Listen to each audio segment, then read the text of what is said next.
হায় হায়, এই বাড়িতে কি সত্যি ভূত আছে?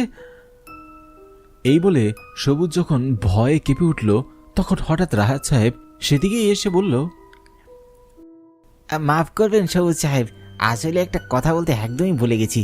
আসলে কালকে কিন্তু ছুটি আছে স্কুলে, তবে আমি এসে একবার খোঁজ নিয়ে যাব, সেটা বলতেই ফিরে এলাম।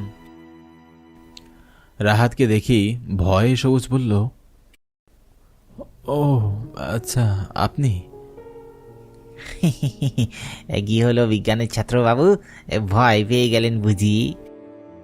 না মানে, নতুন জায়গা, বুঝতেই তো পারছেন।